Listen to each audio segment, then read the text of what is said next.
Bar council of Uttar Pradesh के चुनाव के अंदर न्यूज़ मुजफ्फरनगर भी दिखाया, आपको आगरा भी दिखा रहे हैं, साथ ही आपको पश्चिम यूपी से कई जिलों में न्यूज़ हेडलाइंस ने आपको कवरेज करके दिखाया। इस समय न्यूज़ हेडलाइंस आगरा में दस्तक दे चुका है और मेरे साथ इस समय bar council of Uttar Pradesh के सदस्य पद के चुनाव के अंदर तेज सिंह बघेल साहब हैं, सदस्य पद के उम्मीदवार हैं। कई जिलों में वो गए, कई शहरों में वो गए, अधिवक्ताओं की क्या समस्याओं को उन्होंने देखा, क्या दर्द को उन्होंने देखा, सबसे पहले हम उनसे जानना चाहेंगे। आप कई जिलों में गए, अधिवक्ताओं के हित के लिए गए, क्या चीज़ें आपने देखी? बहुत सारी समस्याएं हैं। अधिवक्ताओं के लिए अनुकूल माहौल नहीं है। कोर्टों में जहां वो बैठते हैं, बैठने की उचित व्यवस्था नहीं है, जलपान की कोई व्यवस्था नहीं है और आए दिन बैठने को लेकर नए अधिवक्ताओं को जिन कठिनाइयों का सामना करना पड़ता है, वो निश्चित रूप से उस माहौल में एक अधिवक्ता सहज न्याय और सशक्त न्याय की आवाज़ बुलंद नहीं कर सकता। इसलिए उन्हें माहौल प्रदान किया जाना बहुत ज़रूरी है। अच्छा, आप गए, आपने आगरा में भी आप इस चीज़ को देख रहे हैं, तो अगर आपको अधिवक्ता प्रथम वरीयता में रखते हैं यूपी से, तो किस तरह के काम आप करने वाले हैं इस बार?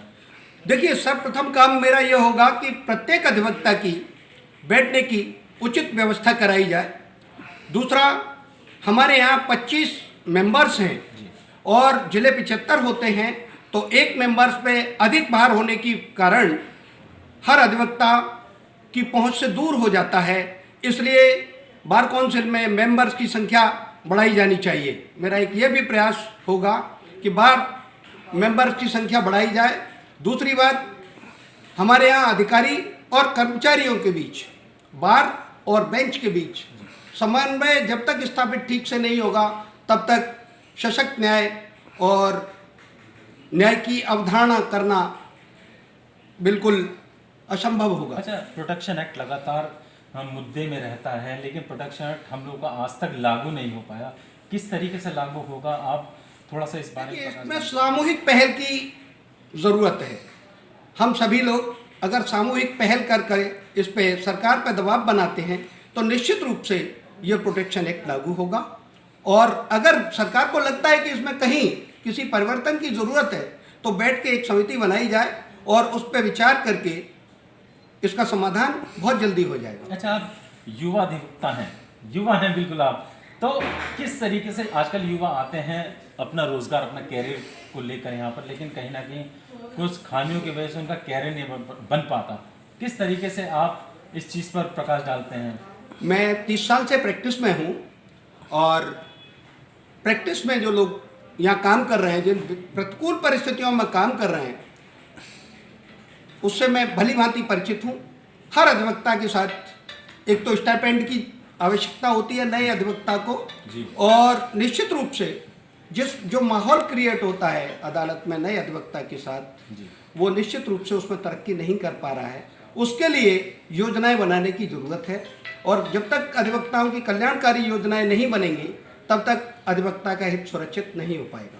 अच्छा, जो अधिवक्ता बेचारे बुजुर्ग हो चुके हैं, 60-70 साल से अधिक के हो चुके हैं, उनके लिए, आपके लिए क्या क्या आप सोचते हैं उनके बारे में? देखिए, बार काउंसिल में निश्चित रूप से उन अधिवक्ताओं के लिए भी हमारे यहाँ पेंशन लागू होनी चाहिए।